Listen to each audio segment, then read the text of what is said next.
अस्सलाम वालेकुम मेरे भाई। देख, अगर आपको दावत है, आपका कंपनी ठीक है, आपको सैलरी टाइम से मिलता है, तो आप अपना अस्सलाम वालेकुम दोस्तों, उम्मीद करता हूँ आप लोग खैरियत से होंगे। अगर आप यूएई के अंदर रह रहे हो और आपकी सैलरी 1500 दिरहम से नीचे है तो आपके लिए ये वीडियो और ये जो न्यूज़ है वो जानना बेहद ज़रूरी है। दो इम्पोर्टेंट खबर सामने आ रही है, दोनों अपडेट के ऊपर आपसे बात करने वाला हूँ। 2-3 मिनट का वीडियो है, लास्ट तक ज़रूर देखना ताकि आपको पूरी जानकारी मिले। तो चलिए स्टार्ट करता हूँ, बताता हूँ अपडेट के बारे में। तो जैसा आपको मालूम है कि मैं ज़्यादातर कंपनी से रिलेटेड वीडियो बनाता हूँ, लेकिन कुछ ऐसा न्यूज़ आ जाता है, कुछ ऐसा अपडेट आ जाता है, तो मैं सोचता हूँ अपने वर्कर भाई के साथ वीडियो शेयर करूं ताकि आपको भी रूल के बारे में पता चल सके। तो पहले ये जो शेख साहब का जो वीडियो है इनके बारे में आपको बताता चल रहा हूं, क्योंकि बहुत सारे लोग अभी क्या हो रहा है कि इमीडिएटली जॉब चेंज करना चाहते हैं, कम सैलरी के वजह से एक कंपनी में से दूसरी कंपनी में जाना चाहते हैं।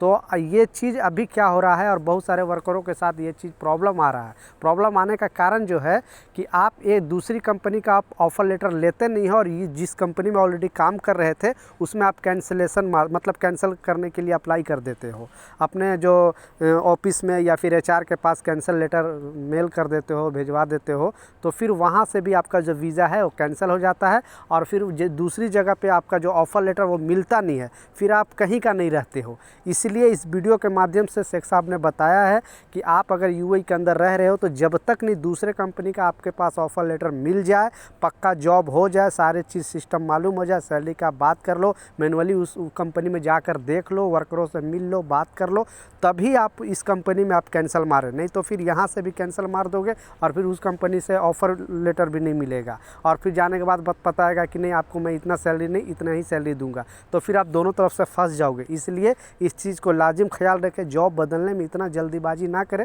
क्योंकि यूएई के अंदर रह रहे हो, किसी भी कंपनी के बारे में अगर पता करना है तो आप जाकर भी पता कर सकते हो, उस कंपनी के वर्कर से पूछ सकते हो कि क्या टाइम पे सैलरी मिल रही है कि नहीं, टाइम पे छुट्टी देती है कि नहीं, इमरजेंसी छुट्टी देती है कि नहीं, ग्रेजुएटी देती है कि नहीं, सारे डिटेल आप पूछ के उसके बाद ही उस कंपनी का ऑफ़र लेटर ले और उस ऑफ़र लेटर में सिग्नेचर करें, तब यहाँ आने के बाद दूसरी कंपनी में अपना कैंसिल लेटर मेल करें, क्योंकि 1 महीने लगभग लगते हैं आपका कैंसिलेशन करने में। कोई भी कंपनी आपको नोटिस पीरियड 1 महीना देना पड़ता है, तो इस चीज़ का लाजिम ख्याल रखें।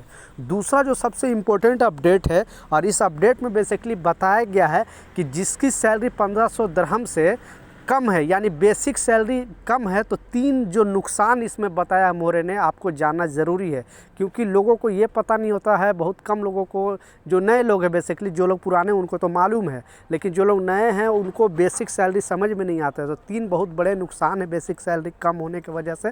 पहला जो नुकसान है वो है आपका ओवर टाइम का पैसे, यानी गवर्नमेंट लॉ के हिसाब से जो ओवर टाइम का पैसे मिलेगा आपका वो बेसिक सैलरी के हिसाब से, तो कमती बेसिक सैलरी रहेगा तो आपको कम ही सैलरी मिलेगा ओवर टाइम का पैसा, ठीक है। दूसरा जो नुकसान है वो है आपको लिव सैलरी, यानी जितनी बेसिक सैलरी रहेगी उतना ही आपको, जैसे 2 साल बाद जाते हो तो 2 महीने का आपको लिव सैलरी मिलती है, तो वो जो 2 महीने का लिव सैलरी मिलेगी वो बेसिक सैलरी के हिसाब से। तीसरा जो नुकसान है वो ग्रेजुएटी, जो लास्ट बोनस जिसे बोलते हैं दोस्तों, वो चीज़। तो आप कम से कम अगर बेसिक सैलरी पे साइन करोगे एग्रीमेंट तो फिर प्रॉब्लम में फंसोगे। ज़्यादा से ज़्यादा, यानी आपकी अगर सैलरी 1500 दिरहम है तो कम से कम 1300 या 1200 आपकी बेसिक सैलरी होनी चाहिए, तब आपको फ़ायदा है। नहीं तो अगर आप 700-800 बेसिक में करोगे तो फिर आपका नुकसान है। इसलिए आप एग्रीमेंट साइन करने से पहले ज़्यादा से ज़्यादा बेसिक सैलरी होनी चाहिए। कंपनी चाहेगी कि आप कम से कम बेसिक सैलरी में साइन कर लो ताकि उनका फ़ायदा हो सके, तो ये चीज़ अच्छे तरीके से चेक कर ले।